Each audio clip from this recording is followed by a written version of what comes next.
3 months ago, Marcus Webb had been a reasonably successful starship mechanic working on the Europa station.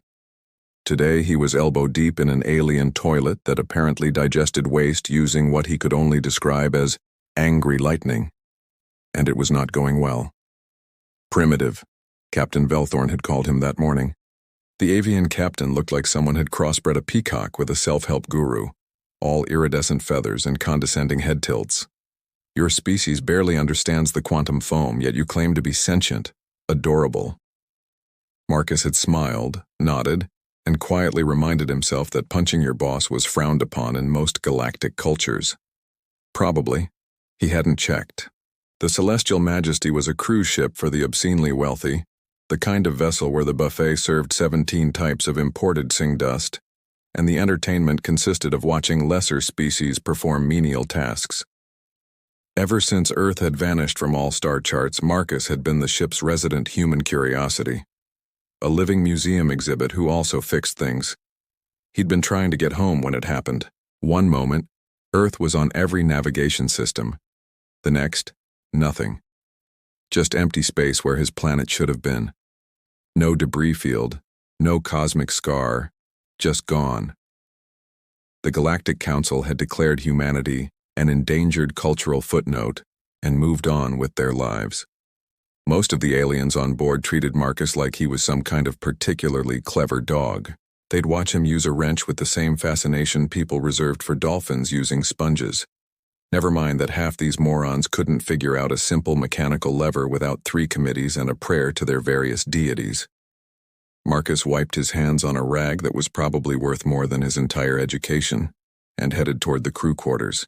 The ship's intercom crackled and Velthorn's voice echoed through the corridors. "Attention, passengers and crew.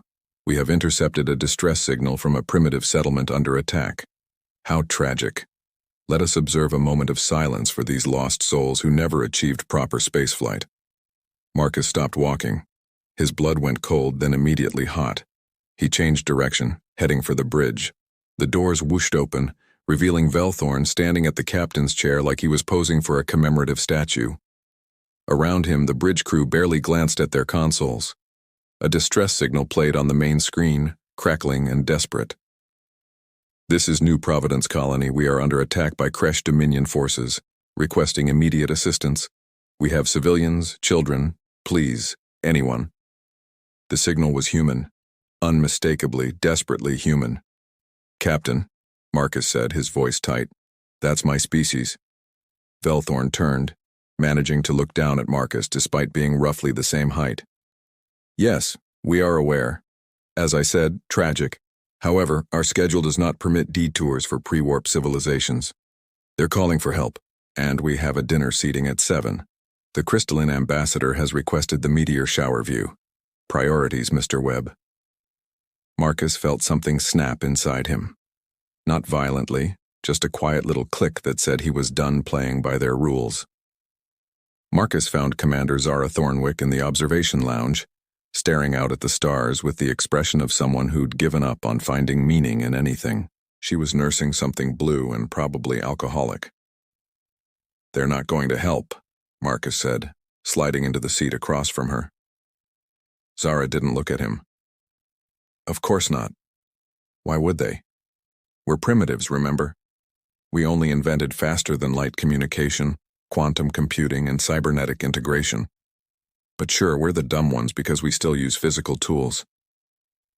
There's a human colony dying out there." "There are probably lots of human colonies dying out there," Zara said flatly. "Earth's gone, Marcus. We're scattered across the galaxy like cosmic litter and nobody gives a damn." She finally turned to look at him.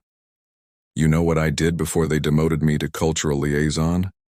I was a tactical officer, top of my class. I defended a transport convoy from pirates, and the Galactic Court marshaled me for excessive aggression. Apparently destroying enemy ships instead of asking them nicely to stop is considered barbaric." Marcus leaned forward. "How well do you know this ship's systems?" "Why?" Her eyes narrowed. "What are you thinking?" Before he could answer, something small and vaguely slug-like oozed onto the table between them. Pip, the gastropodian janitor, quivered nervously. "I could not help but overhear," Pip said in his wet, whispery voice. You are planning something inadvisable, yes? Extremely inadvisable, Marcus confirmed. Oh good. I would like to help. My species is also considered primitive. We are excellent at being underestimated. Pip's eye stalk swiveled. Also, Captain Velthorn once threw a champagne glass at my head because I cleaned during his meditation hour. I remember things. Zara sat up straighter. The Celestial Majesty has orbital weapons, Class 5 particle cannons, technically for asteroid deflection. Technically, Marcus repeated. They've never been fired, not once. The safety protocols require 17 authorization steps, voice confirmation from 3 senior officers, and a formal declaration of intent filed with the Galactic Peacekeeping Bureau. Sounds complicated. Sounds like a challenge. Zara's eyes glinted. For the first time in months, she looked alive. Pip, you clean the bridge. You've seen the security codes. I have an eidetic memory for cleaning schedules and things people think I do not notice, Pip said proudly. Also, I know where they keep the good snacks. The 3 of them stared at each other. On the main screen across the lounge, a newsfeed showed the Kresh fleet moving into position around New Providence Colony. The colony had maybe an hour, if they were lucky. This is insane, Zara said. Completely, Marcus agreed. When do we start? They spent the next 20 minutes planning. The ship's weapon systems were located in a secure subdeck that required authorization Marcus definitely didn't have.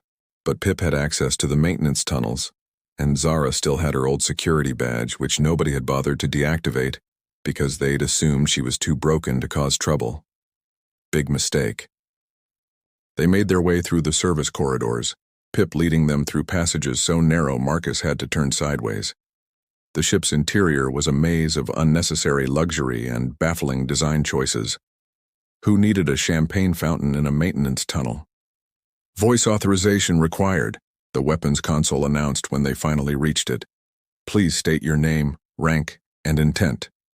Marcus looked at Zara. Now what? Now we improvise. She cleared her throat and spoke in a perfect imitation of Velthorn's pompous accent. Captain Velthorn, authorization code Sigma 7 Niner Alpha, conducting defensive systems test. Authorization code incorrect. Please. Override protocol, Pip squeaked, tentacles flying across a secondary panel. Maintenance cycle initiated. Disable verbal confirmation. The console beeped angrily but switched to manual mode. Marcus grinned. Pip, you beautiful, slimy genius. Thank you, I try. Zara pulled up the tactical display. Her hands moved across the controls with the confidence of someone who'd done this 1,000 times. Kresh fleet composition is bad. We're looking at 3 destroyers, 6 frigates, and a command carrier. The colony's shields won't last another 30 minutes. Can we take them? With these weapons? If I had a proper crew and authorization? Yes. With the 3 of us and no authorization? She smiled grimly. Let's find out. Marcus was pulling up the targeting grid when alarms started blaring. Red lights flooded the corridor. Pip said quietly. I may have triggered the silent alarm, which is apparently not silent. Heavy footsteps echoed down the corridor. Marcus looked at Zara. Plan B? We didn't have a plan A. We're currently on plan what the hell were we thinking? The door burst open, revealing Captain Velthorn, flanked by 4 security officers, all armed with weapons that crackled with energy. Marcus took a deep breath. Time to get creative.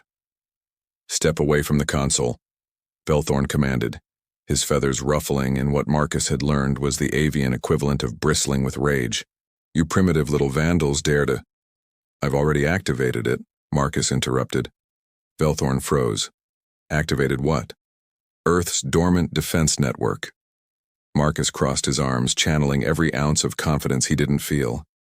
Did you really think we'd build colonies without protection?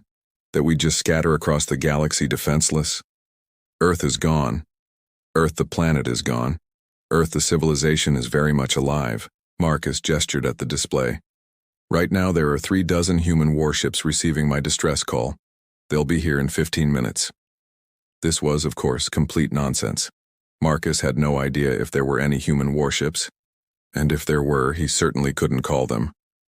But Velthorn didn't know that. "You're bluffing," the captain said, but his voice had lost some of its certainty. "Am I?"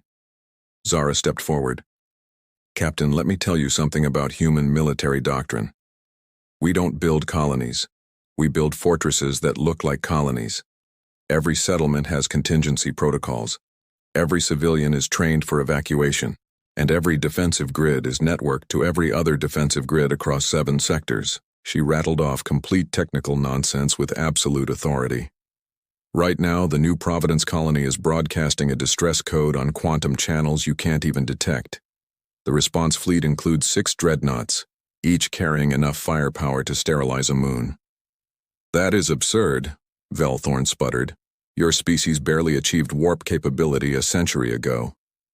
"Exactly," Marcus said. "We've been busy." Pip oozed forward.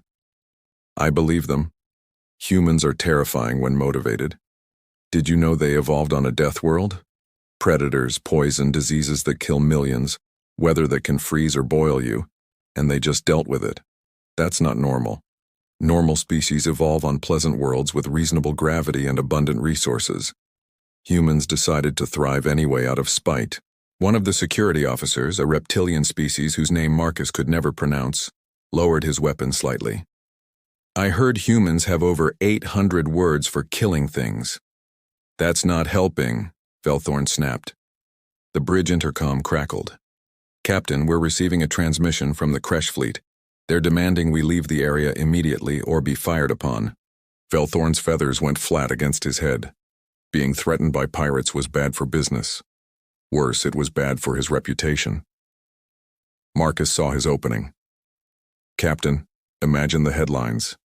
Brave Captain Velthorn saves human colony. Defeats Kresh Dominion. You'd be a hero. The Galactic Council would have to recognize your tactical brilliance. You might even get a medal." "I would get a medal," Velthorn said thoughtfully. "You'd get several medals. They'd name stations after you. Children would play with action figures in your likeness. I do have excellent bone structure for merchandising.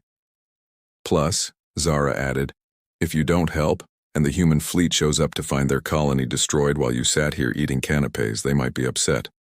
And as we've established, humans are terrifying when motivated." Velthorn looked at the tactical display, then at Marcus, then back at the display. His feathers ruffled and smoothed several times.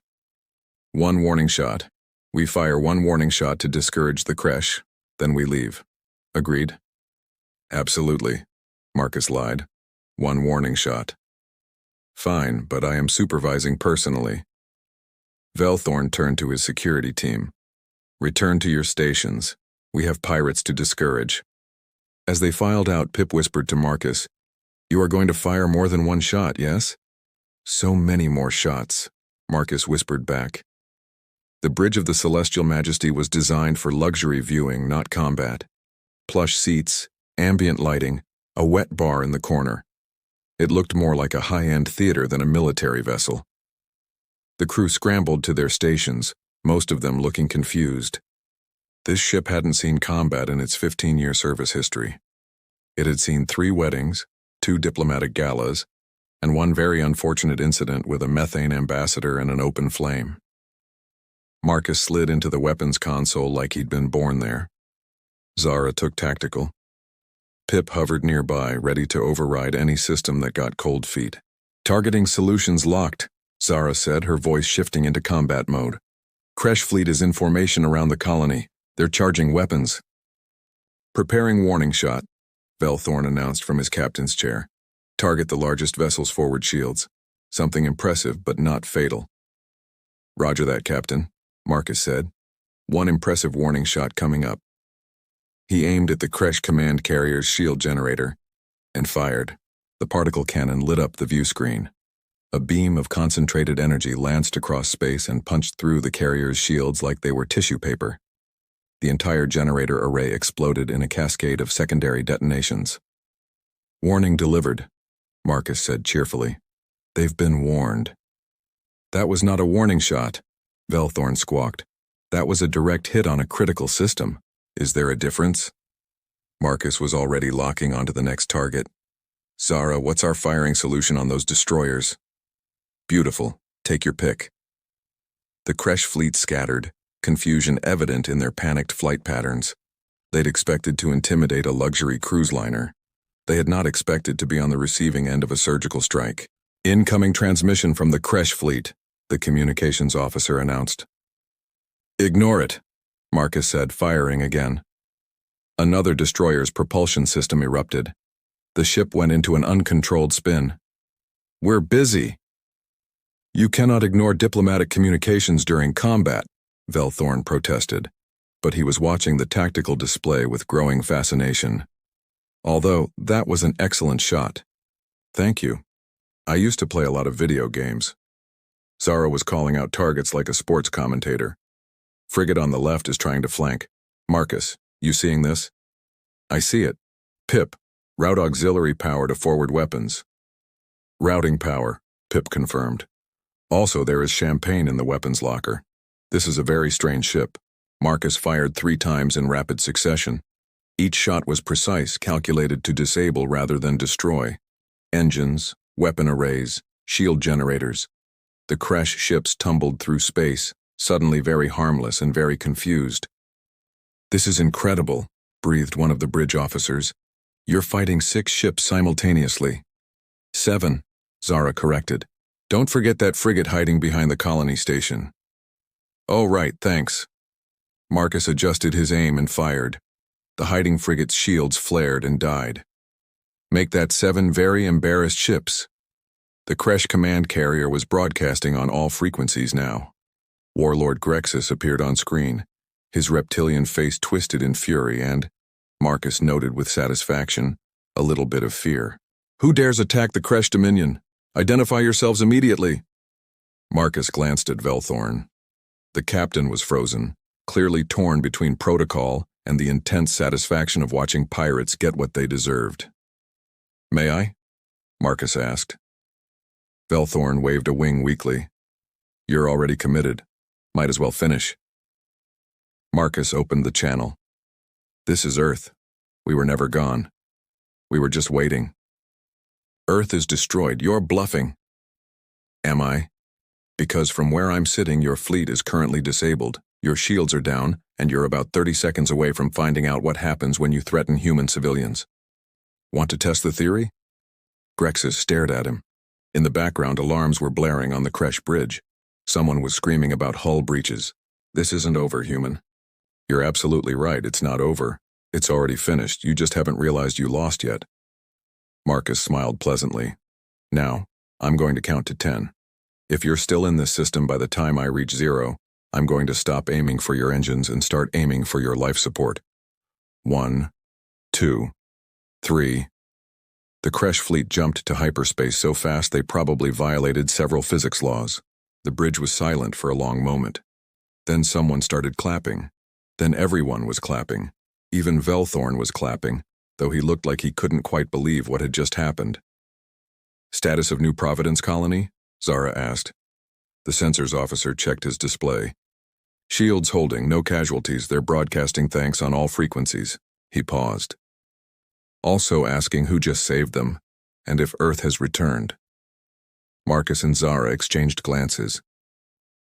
Tell them, Marcus said quietly, that Earth never left. We've just been scattered, but we're still here. Velthorn stood from his captain's chair. He walked over to Marcus, his expression unreadable.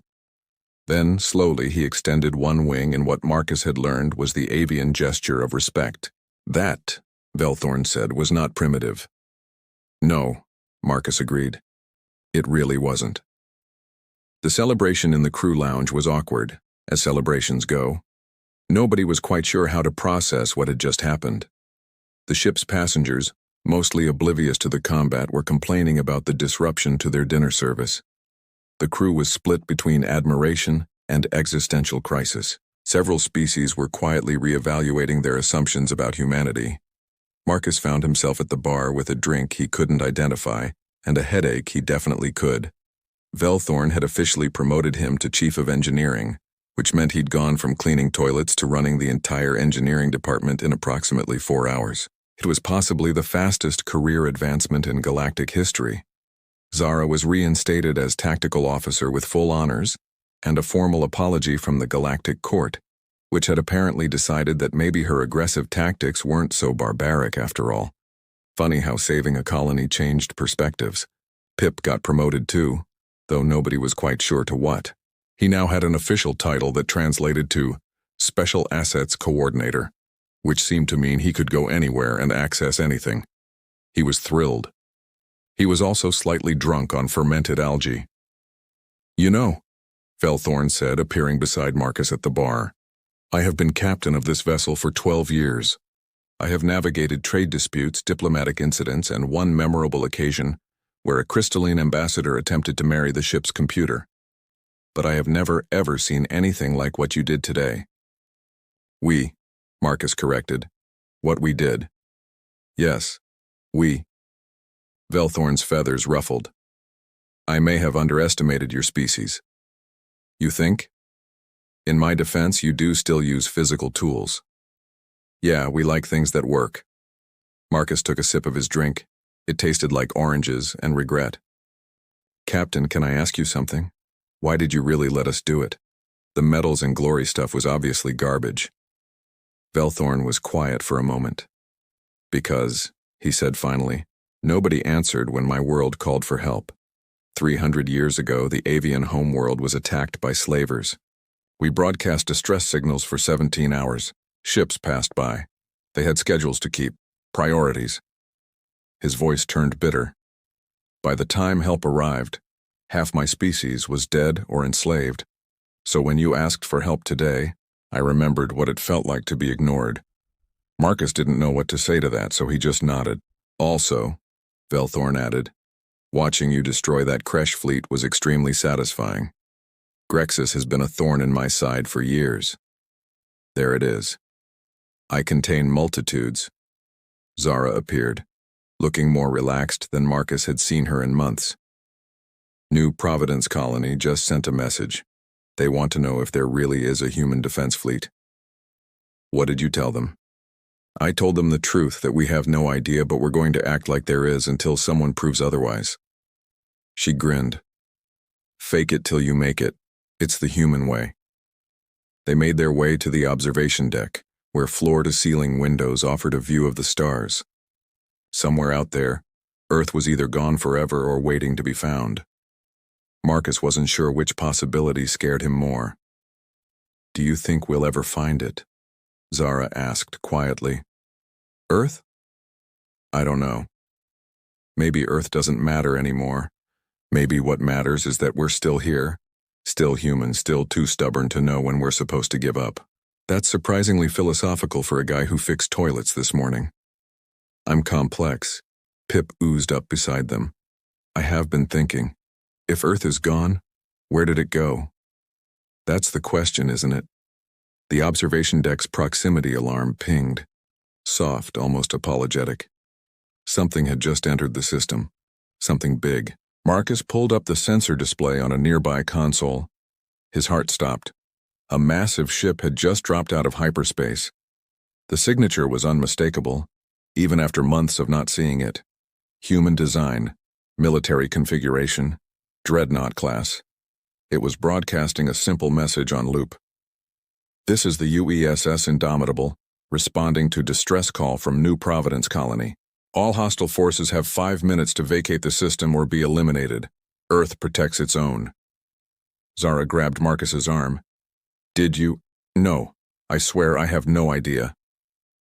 More ships dropped out of hyperspace. 6 of them, all human, all armed. The bridge intercom crackled. "Mr. Webb, Commander Thornwick, please report to the bridge. Captain Velthorn would like your expertise on human military protocols. Apparently we're being hailed by a fleet that technically shouldn't exist." Marcus and Zara stared at each other. Then they started laughing. Not because it was funny, but because the alternative was screaming. "You know what they say about humans," Marcus said, watching the fleet take up defensive positions around New Providence Colony. "We're too stupid to know when we're beaten. And too stubborn to stay down," Zara finished. On the view screen, more ships were arriving. Not dozens. Hundreds. A proper human fleet, emerging from whatever corner of the galaxy they'd been hiding in, or waiting in, or building in. Marcus thought about his bluff, about telling Warlord Grexus that Earth was waiting, watching. Maybe it hadn't been a bluff after all. "Pip," he said, "I think we're going to need more champagne." "I will get all the champagne," Pip said happily. "This is the best day of my life." The UESS Indomitable's message changed. A new voice, calm and professional, with the unmistakable accent of someone who'd grown up on Mars. "This is Admiral Chen of the United Earth Expeditionary Fleet. To all human survivors in this sector, you are not alone. You were never alone. Earth calls its children home." Marcus felt something he hadn't felt in 3 months, something he'd thought he'd lost when Earth vanished from the star charts. Hope. "Well," he said to Zara, "guess we'd better figure out where home is now." "Guess so." On the observation deck of the Celestial Majesty, 3 unlikely friends watched as humanity announced its return to the galaxy. Not with apologies or explanations, but with weapons hot and shields raised, ready to protect its own. Primitive. Right. The galaxy was about to learn what humanity already knew. You could take away their planet, scatter them across the stars, treat them like second-class citizens and mock their tools. But you couldn't make them quit. And that, as Warlord Grexus was currently explaining to his superiors while his ships limped to the nearest repair station, was a very dangerous thing to forget.